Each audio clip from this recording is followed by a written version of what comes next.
Hello students, मैं विशाल गुप्ता आपका teacher. कैसे हो आप सब स्टूडेंट्स? इस वीडियो में मैं आपको क्लास 12 का जो सब्जेक्ट है इंडियन इकोनॉमिक डेवलपमेंट का, उसका chapter number 11 comparative development experiences of India and it's neighbours कराने जा रहा हूँ।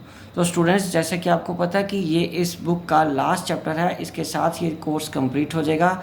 आपने यदि मेरे चैनल को सब्सक्राइब नहीं किया हुआ तो आप मेरे चैनल को सब्सक्राइब कर लीजिए और इससे पिछले जितने भी सारे चैप्टर्स हैं मेरे चैनल पे जो इंडियन इकोनॉमिक डेवलपमेंट की जो प्लेलिस्ट बनी है उसमें से सारे चैप्टर्स के टॉपिक वाइज वीडियोस देख के अपना कोर्स कंप्लीट कर लीजिए।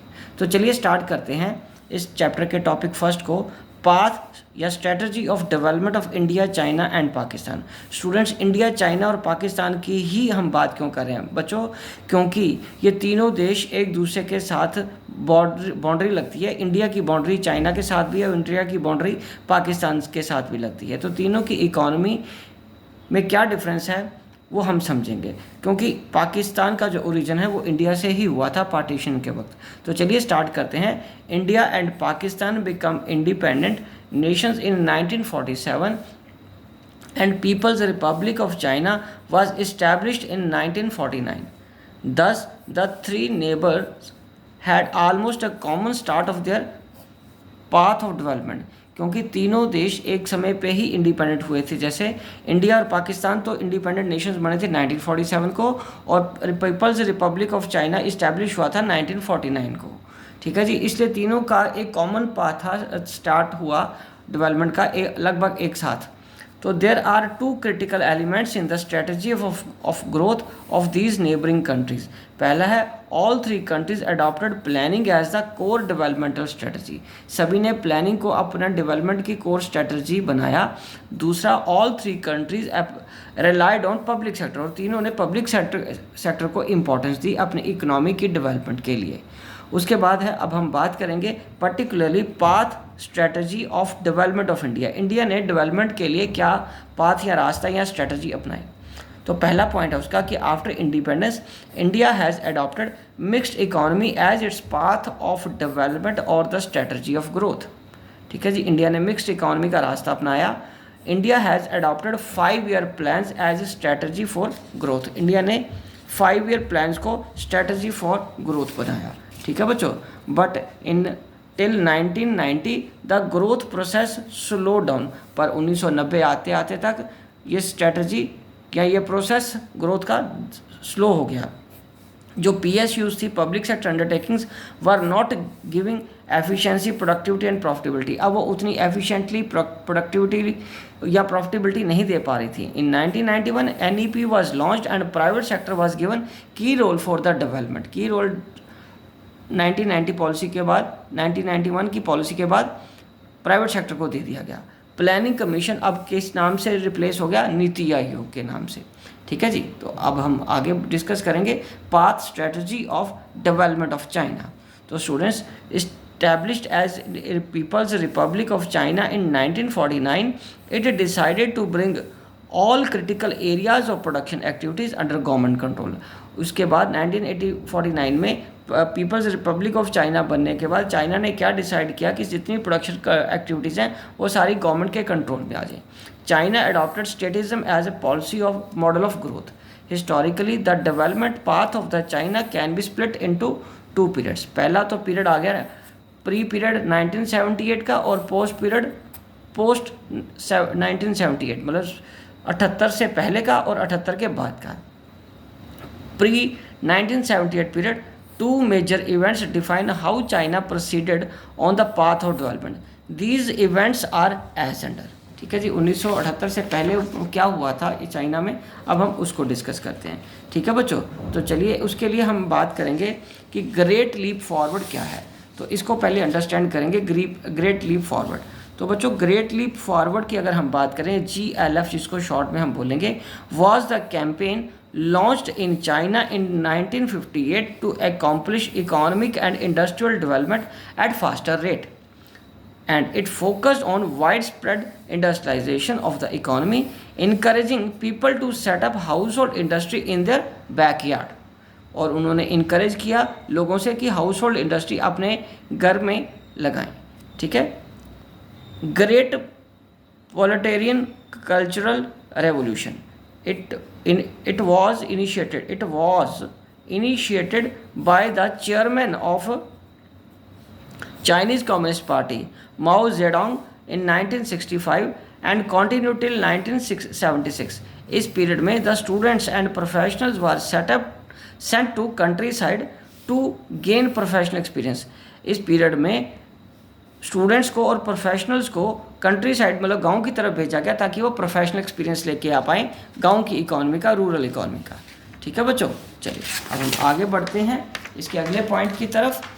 वो है it also focused on imposing Maoism, the socio economic ideology governing the development path of the Chinese economy. तो माओइज्म की शुरुआत हुई, वो सक्सीड हुआ ये प्रोसेस जिसमें सोशो इकोनॉमिक आइडियोलॉजी को अपनाया गया चाइनीज़ की डेवलपमेंट पाथ के फॉर्म में. ठीक है जी. अब उसका अगला पीरियड है बच्चों पोस्ट 1978 पीरियड. इसमें क्या हुआ, China introduced economic reform by partially accepting principles of market economy. Basically, it involved a strategic shift from a system of closed economy to a open economy. ठीक है बच्चों. तो उसके बाद एक क्या है, first phase of economic reforms. In first phase, the reforms were introduced in the agriculture sector.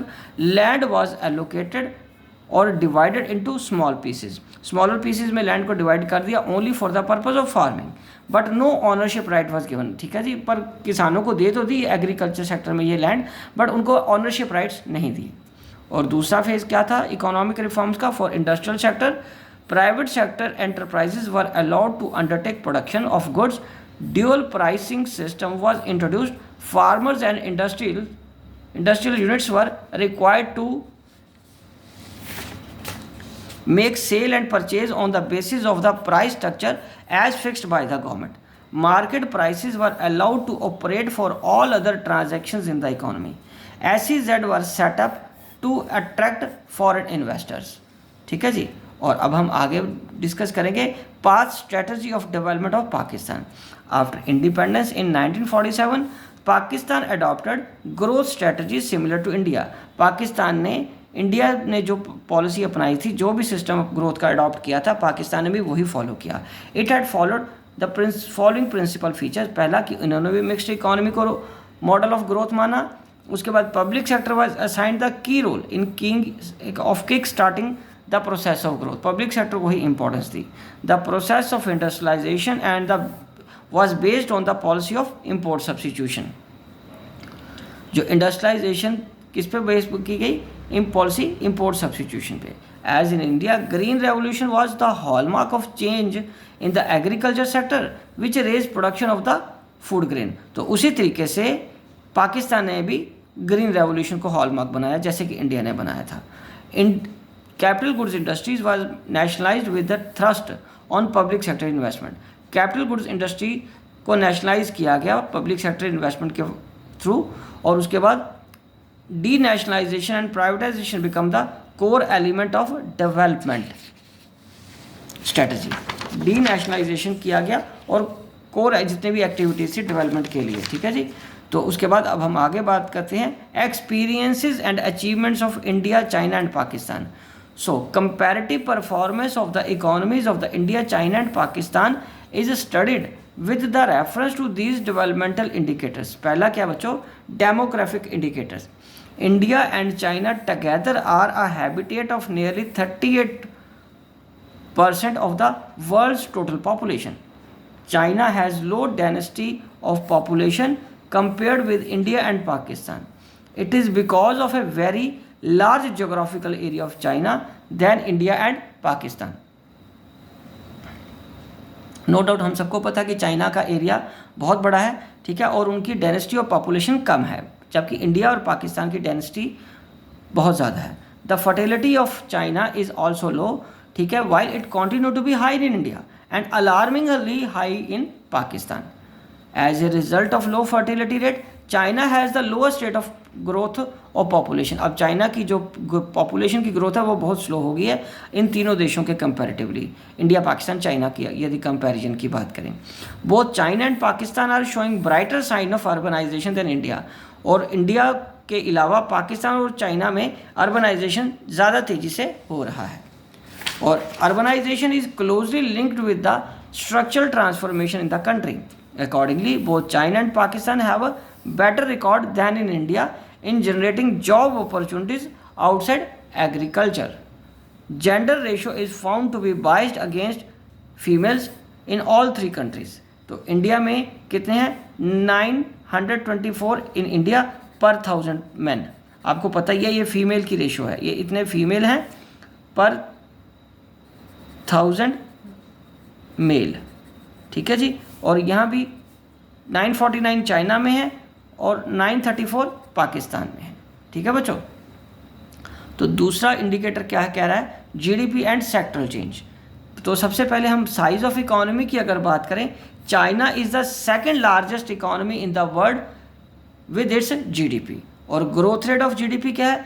China maintained an average growth rate of 10.3%, while India and Pakistan grew at 5.7% and 6.3 respectively. और अगर हम agriculture is no longer occupies the principal contributor to the GDP in all three nations. अब agriculture तीनों में से किसी भी country का मेन कंट्रीब्यूटर नहीं है. ठीक है जी, इकॉनमी की ग्रोथ में या जीडीपी में. Indicators of human development. तो अगर हम इसके इंपॉर्टेंट पॉइंट्स की डेवलपमेंट के पॉइंट ऑफ व्यू से बात करें तो सबसे पहले क्या आता है? Life expectancy. जितनी ज़्यादा होगा ये रेट उतना बेटर है. Adult literacy rate higher the better. Percentage of population below poverty line low the better. Infant mortality rate lower the better. Percentage of population having access to improve sanitation naturally higher the better. So अब हम आगे बढ़ते हैं. Based on such indicators, a composition index is constructed called HDI, that is Human Development Index. Higher value of HDI points to be a higher rank and higher level of human development as a consequence of overall growth of economy. Besides GDP per capita, China has performed better than India. China ने India और पाकिस्तान से ज़्यादा better किया है perform for health indicator access to sanitation and other social indicators like education and poverty. मतलब GDP के अलावा China ने इन बाकी health indicators, sanitation and other social indicators में, एजुकेशन में और पॉवर्टी में पाकिस्तान और इंडिया से बेटर परफॉर्म किया है. ठीक है बच्चों. चलो अब हम आगे बढ़ते हैं. Development strategies and appraisal and conclusion. तो सबसे पहले हम किसका अप्रेजल करेंगे? चाइना का. तो चाइना ने यदि हम बात करें has introduced reforms in 1978 to address the slow pace of economic growth. And उसके बाद reforms in China are not dictated by the World Bank and IMF as in case of India and Pakistan. उसके बाद high investment in health and infrastructure led to phenomenal breakthrough in the economy of China. उसके बाद FDI marked as a solution for all the problems for the Chinese economy. ठीक है. और last में China has emerged as the epicentre of manufacturing activity in world. और China epicentre बन गया है, मैन्युफैक्चरिंग एक्टिविटीज़ हब बन गया है ये वर्ल्ड के लिए. ठीक है बच्चों. तो अब हम आगे बढ़ते हैं पाकिस्तान का क्रिटिकल अप्रेजल करते हुए. इन पाकिस्तान रिफॉर्म्स इंट्रोड्यूस किस में किए गए थे? 1988 में. Fail to sustain the pace of growth it had earlier achieved. वो पेस नहीं पकड़ पाया जो पहले ग्रोथ रेट में आ रहा था उनका. Economic slow down has gripped the Pakistan economy like never before. Economic slow down ने उनको जकड़ के रखा हुआ है और ऐसा पहले कभी भी नहीं हुआ था. इतना बुरी तरह पाकिस्तान पहले कभी नहीं फंसा था. The primary reason for the slowdown of Pakistan economy is that the leadership in Pakistan has failed to realize the significance of institutional technical changes in agriculture. क्योंकि वो institutionalized नहीं किया उन्होंने टेक्निकल चेंजेस को एग्रीकल्चर में. और last में Pak economy is as a result, इसके नतीजे में क्या हुआ? वो ग्रिप ऑफ डेट ट्रैप में फंस गए हैं और their money is being exhausted in paying interest on existing loans. ठीक है बच्चों. और अगर हम आगे बढ़ते हैं तो उसकी बात करेंगे तो क्या है? इंडिया की अप्रेजल करेंगे हम. Our performance is neither bad nor so good. ना तो बेटर बहुत ज़्यादा बैड है, ना ही बहुत ज़्यादा अच्छी है. We are lagging behind China. हम चाइना से पीछे हैं अभी भी. The reason for this is political will to push the agenda of economic growth, क्योंकि पॉलिटिकल विल इसका एक रीज़न है, क्योंकि इकोनॉमिक ग्रोथ का एजेंडा हम उतने अच्छे तरीके से नहीं लागू कर पाते। Even the enforcement drive to implement new economic policy in 1991 is not so encouraging, और वो ज़्यादा उसके जो इन्फोर्समेंट थी 1991 की वो ज़्यादा अच्छी नहीं थी। India is also having democratic setup, so we have to take all the decisions after bills to be pass through parliament, क्योंकि इंडिया में जो भी डिसीजन लेने पड़ते हैं वो एक डेमोक्रेटिक सिस्टम के थ्रू चल के पार्लियामेंट से अप्रूवल या पास बिल कराने के बाद ही होते हैं, ठीक है, और जो कि एक लेंथी प्रोसेस हो जाता है, लंबा रास्ता हो जाता है। तो बच्चों इसी के साथ ये टॉपिक कंप्लीट होता है और मैं ये वीडियो भी यहीं कंक्लूड करता हूँ। आई होप कि आपको अच्छे से समझ आ गया होगा। आप इसी तरह मेरे चैनल को देख के अपना कोर्स कंप्लीट करते रहिए। Wishing you good luck.